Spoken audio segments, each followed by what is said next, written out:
আসসালামু আলাইকুম রহমতুল্লাহি ওয়া বারাকাতুহু। সম্মানিত দর্শক, পায়ের আওয়াজ পাওয়া যায়। এই শব্দটি বা এই বাক্যগুলো এই বাক্যটি আমাদের দেশে অত্যন্ত জনপ্রিয় একটি বাক্য। এটি প্রয়াত সব্যসাচী লেখক সৈয়দ শামসুল হক রচিত একটি কাব্য নাটক। পায়ের আওয়াজ পাওয়া যায় কাব্যনাটক। তো পায়ের আওয়াজ পাওয়া যায় বলতে আমরা সাধারণত ইন জেনারেল সেটি বুঝি যে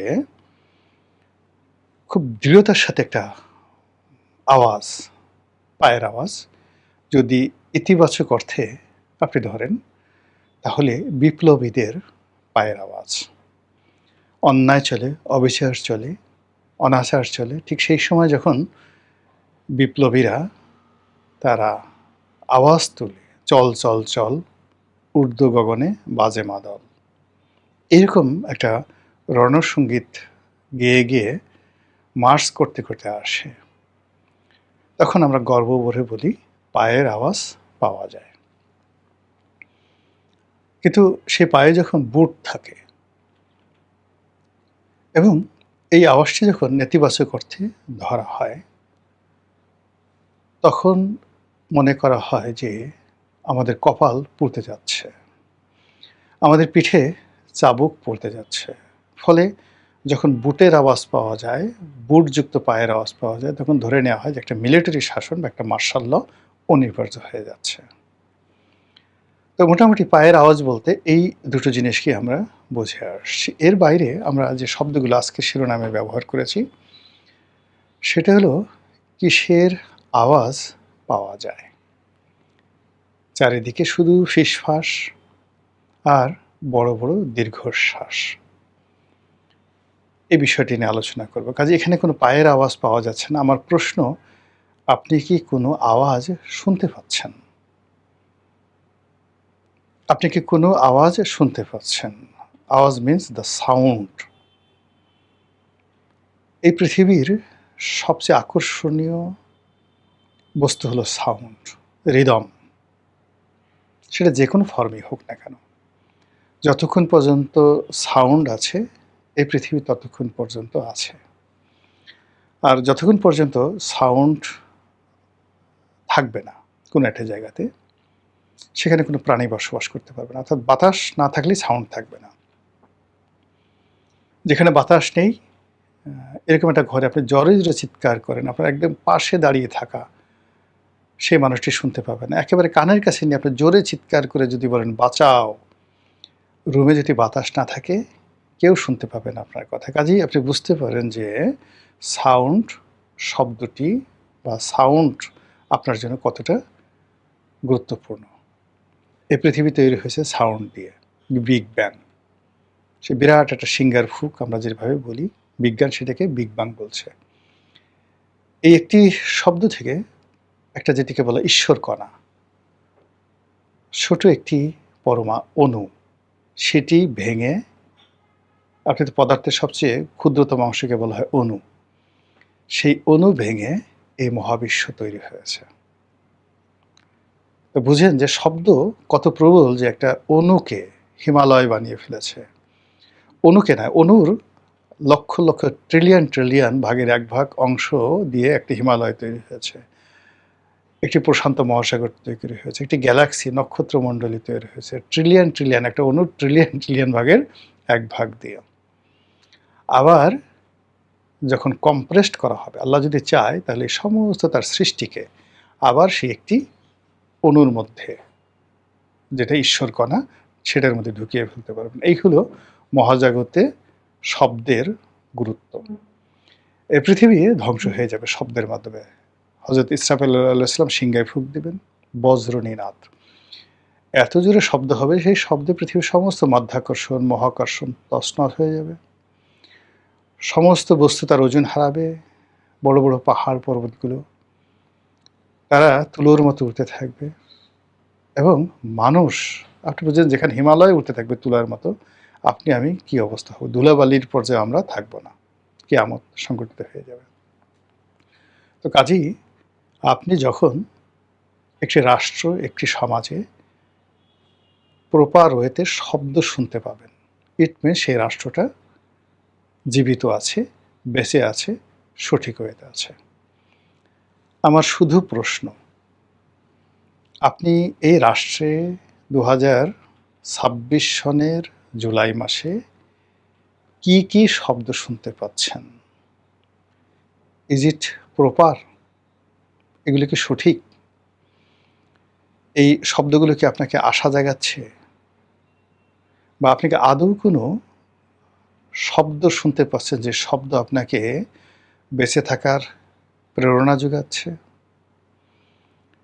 গণতন্ত্রের কোনো ভাষা আপনি শুনতে পাচ্ছেন? গণতন্ত্রের কোনো গান, সঙ্গীত, চিত্রকলা কোনো কিছু আপনার নজরে আসছে? নাকি এমন কিছু শুনছেন, এমন কিছু দেখছেন যেগুলো আপনাকে প্রতিটা মুহূর্তে ভেলকিবাজির মধ্যে ফেলে দিচ্ছে? মনে হচ্ছে কোনো জাদুকর আপনাকে মোহাবিষ্ট করে রেখেছে। ১ মিনিট পরে কি হবে আপনি জানছেন না। এখন কি হচ্ছে আপনি বুঝছেন না। তাহলে আপনি হয়তো মাতাল হয়ে গেছেন অথবা আপনি নির্বোধ হয়ে গেছেন। আপনি মদ্যপ হয়ে পড়েছেন যে কারণে আপনার চারিপাশে যা কিছু ঘটছে আপনি কোনো কিছু বুঝছেন না। আপনি মাতালের মতো শুধু বকে যাচ্ছেন, কথা বলে যাচ্ছেন। অথবা আপনি এত বোকা, শিশু, অবোধ হয়ে গেছেন, আপনার চারিপাশে সহজ সরল সাধারণ ঘটনাগুলো ঘটে যাচ্ছে কিন্তু আপনি বুঝছেন না। দুটো অবস্থাতেই আপনি এই পৃথিবীর জন্য, এই দেশের জন্য আর অপরিহার্য নয়। কাজেই আমাদের এই দেশ থেকে কি আওয়াজ আসছে? মসজিদের আওয়াজ কেমন? মন্দিরের আওয়াজ কেমন? পাহাড়ের আওয়াজ কেমন? পদ্মা নদীর আওয়াজ কেমন? যমুনা, ব্রহ্মপুত্রের আওয়াজ কেমন? পাখি কিভাবে গান গাইছে? বাতাস কিভাবে প্রবাহিত হচ্ছে? বৃষ্টি কিভাবে পড়ছে? কবি কি কবিতা রচনা করছে? শিয়ালগুলো কিভাবে ডাকছে? কুকুরগুলো কিভাবে ঘেউ ঘেউ করছে? সবগুলো মিলিয়ে একটা ইকোসিস্টেম। এই ইকোসিস্টেমের উপরেই আপনার আমার জীবন, আপনার আমার অস্তিত্ব। আপনি কি এই ধরনের কোনো আওয়াজ শুনে স্বস্তি পাচ্ছেন? নদীর ঢেউ, বাতাসের শো-শো শব্দ, রাজপথের স্লোগান, কবির কবিতা, শিল্পীর গান কিংবা মসজিদের আজান। কোনটা আপনাকে তৃপ্তি দিচ্ছে? আমরা ছোটকালে খুব সকালবেলা কেউ ওয়াজ শুনতাম, কেউ মান্নাদের গান শুনতাম। আমরা যখন ইউনিভার্সিটিতে পড়তাম প্রতিটা রুমে সেই রবীন্দ্রসঙ্গীত বাজত। তখন রবীন্দ্রসঙ্গীতের উপরে অন্য কিছু ছিল না। আর কবিতা, বিভিন্ন লেখকের কবিতা। যারা আধুনিক তারা পূর্ণেন্দু পত্রীর কবিতা শুনতেন, সুভাষ মুখোপাধ্যায়ের কবিতা শুনতেন, নজরুল, রবীন্দ্রনাথ, সৈয়দ শামসুল হকের কবিতা তো ছিলই। সে ৮০-র দশকের স্বর্ণালীর সময়। এখন আপনি কি শুনছেন বিশ্ববিদ্যালয়গুলোতে? কি দেখছেন সেই অপরাজেয় বাংলার পাদদেশে, বটতলায়, শিমুলতলায়? কি দেখছেন সরোয়ার্দী উদ্যানে, শাহবাগের মোড়ে কিংবা বাংলা একাডেমির চত্বরে? এগুলোর উপরে আপনার বেঁচে থাকার আনন্দ। এখানে আপনি কি আওয়াজ শুনছেন আর কি দৃশ্য দেখছেন? এই গেল একটা পার্ট। ২ নম্বর হলো যে আপনার ভিতরে যে কথাগুলো, যেগুলো তৈরি হচ্ছে, মানুষের চিন্তা করার ক্ষমতা, কথা বলার ক্ষমতা অলৌকিক। কোনো বিজ্ঞান এখনো বের করতে পারেনি যে শরীরের কোন যন্ত্রটা থেকে আসলে কথাটা তৈরি হয়। এই যে আমি আপনাদের সামনে কথা বলছি, আমার শরীরের কোন যন্ত্রটা থেকে? আমরা এখন গলা, যেটাকে আমরা স্বরযন্ত্র বলি। তো এটার মাধ্যমে শব্দ তৈরি হয়। কিন্তু এই যে আমি যে ভাষাটা বলছি বা আমার এই যে অনবরত আমি শব্দ রচনা করছি, বাক্য রচনা করছি, তাল দিচ্ছি, লয় দিচ্ছি, ছন্দ দিচ্ছি, যুক্তি দিচ্ছি, বিতর্ক দিচ্ছি, এটা তৈরি হলো কোন মেশিন থেকে? এটা কি আমার দেহের মধ্যে? নাকি এটা আমার দেহের বাইরে? এটা কি আসমানে নাকি আরশে আজিমে? এ প্রশ্নের উত্তর আমরা কেউ দিতে পারিনি। ফলে মানুষের যে জবান, এই জবানকে বলা হয় কালাম, অলৌকিক কালাম। এই কালামের যে স্বাভাবিক প্রবাহের উপরে এই পৃথিবীর, এই সমাজের, এই দেশকালের উন্নয়ন নির্ভর করে। কাজেই যখন কারো কণ্ঠ রোধ করে দেয়া হয়, কারো জবান বন্ধ করে দেয়া হয় কিংবা কেউ যেকোনো পরিবেশ পরিস্থিতির কারণে প্রাণ খুলে হাসতে পারে না, প্রাণ খুলে কথা বলতে পারে না, নিজের রাগ উদ্গীরণ করতে পারে না, এমনকি প্রাণ খুলে প্রতিপক্ষকে আক্রমণ করতে পারে না। তখন তার অবস্থা, তার স্বাধীনতা পশুর চাইতেও খারাপ হয়ে যায়। একটা পশু যে শব্দ করতে পারে, সে তার বিরক্তি প্রকাশ করতে পারে স্বাধীনভাবে, সে জোরে একটা চিৎকার দেয়, সে হাসি দেয়, সে আনন্দ প্রকাশ করে, সেটা ছাগল হোক, গরু হোক, ভেড়া হোক, বাঘ হোক, হাতি হোক, সবারই একটা স্বাধীন সত্তা রয়েছে নিজের অনুভূতিকে প্রকাশ করা। আপনি কখনো কোনো গরুকে পিটিয়ে মেরে ফেললেও তার জবান বন্ধ করতে পারবেন না। আপনার ভয়ে কোনো ছাগল, বিড়াল, কুকুর, কাক, চড়াই পাখি, ময়না পাখি, টিয়া পাখি জবান বন্ধ করে দিয়েছে, এরকম কোনো উদাহরণ নেই। একমাত্র মানুষ কারো ভয়ে জবান বন্ধ করে দেয়, অথবা কেউ ভয় দেখিয়ে তার জবান বন্ধ করতে বাধ্য করে। এখন এই জমানাতে আপনার জবানের অবস্থা কি?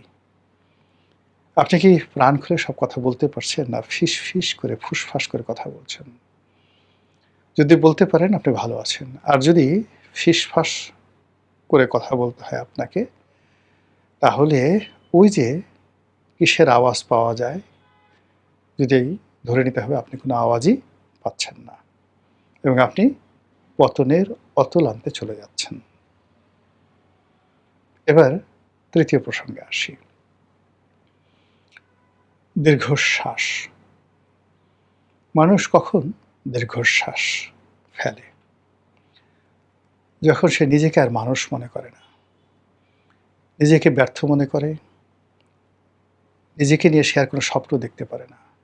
সে যখন মনে করে তার শ্রমের মূল্য নেই, সে মনে করে তার পরিশ্রমের কোনো মূল্য নেই, সে মনে করে মানুষ হিসেবে তার যে জন্ম, এই জন্মের কোনো সার্থকতা নেই, সে বেঁচে থাকতে স্বাচ্ছন্দ্য বোধ করে না, মরে যেতেও তার কোনো ইচ্ছা হয় না। এরকম একটা অবস্থাতে সে চারিদিকে যা কিছু দেখে, কোনো কিছু তাকে তৃপ্তি দেয় না। তার কাছে মনে হয় এটা এরকম হওয়া উচিত ছিল না। তার এক ধরনের ফ্রাস্ট্রেশন নিজের জন্য, যে আমি আমার কাজের জন্য ফলাফল পাচ্ছি না, আমি মানুষ হিসেবে কোনো মূল্যায়ন পাচ্ছি না কারো কাছ থেকে, আমার যেটা প্রাপ্য, আমার শ্রম, আমার অর্থ, আমার বিত্ত, আমার ধন সম্পদ যা কিছু আছে, প্রতিটি জিনিস স্বাধীনভাবে ভোগ করার আমার যে ক্ষমতা, সহজাত মানবিক ক্ষমতা, এই ক্ষমতার পথে আমার বিরাট একটা বাধা তৈরি হয়েছে। তখন নিজের অজান্তে মানুষের মধ্য থেকে একটা দীর্ঘশ্বাস বের হয়ে আসে।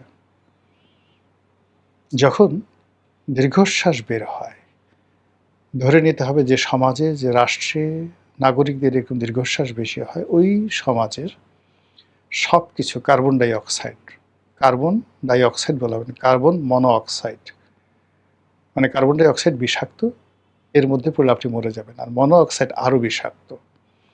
তো মানুষের দীর্ঘশ্বাস একটা সমাজকে, একটা রাষ্ট্রকে, একটা দেশকে, একটা জনপদকে কার্বন মনোঅক্সাইডে পরিপূর্ণ করে তুলে সেখানে কেউ বাঁচতে পারে না। না বৃক্ষ, না লতা, না ফুল, না ফল, না পাখি, সব কিছু তছনছ হয়ে যায়।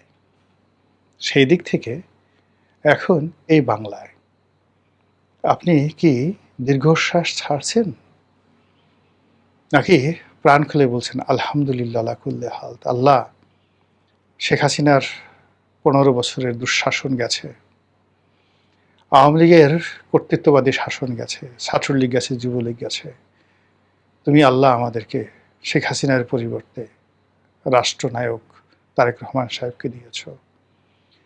তুমি আমাদেরকে বিশ্ববিজয়ী নোবেল লরিয়েট ডক্টর মোহাম্মদ ইউনূসকে দিয়েছ। আলহামদুলিল্লাহ, চোখের পানি ফেলে দেন। আল্লাহ, তোমার দরবারে শুকরিয়া। আল্লাহ, ছাত্রলীগ গেছে, আমরা সমন্বয়কদেরকে পেয়েছি। হে আল্লাহ, তুমি কত ভালো, বলে আপনি চোখের পানি ফেলে দেন। আমি এই যে এদেরকে পেয়েছি, একটু উমরা করে আসি। এত শান্তিতে এরা আমাদেরকে রেখেছে। একসময় আমাদেরকে রামদা দিয়ে ভয় দেখাতো, এখন এরা আমাদেরকে কত সুন্দর আদর করে, চুমো দেয়, আমাদেরকে জড়িয়ে ধরে, আমাদের হাতকে শক্তিশালী করে, প্রতিটা মুহূর্তে আমাদের বেঁচে থাকার প্রেরণা যোগায়। এদের দেখলে আমাদের চোখের পাতা শীতল হয়ে যায়, আমাদের সমস্ত ক্লান্তি দূর হয়ে যায়, আমরা আবেশে আবেগে ঘুমিয়ে পড়তে চাই। আপনি কি এরকম হচ্ছে? যদি হয়ে থাকে আলহামদুলিল্লাহ, আর যদি আপনার দীর্ঘশ্বাস আসে, তাহলে শুধুমাত্র আপনি নিজে যে বিপদে পড়বেন তা নয়। আপনার সঙ্গে আমরা সবাই ২-৪ জন এখনো যারা খুব আনন্দ ফুর্তিতে লাফালাফি আমরা করছি, আমরাও বিপদে পড়ব। মহান আল্লাহ আমাদের সবাইকে হেদায়েত দান করুন এবং হেফাজত করুন। আসসালামু আলাইকুম ওয়া রাহমাতুল্লাহি ওয়া বারাকাতুহু।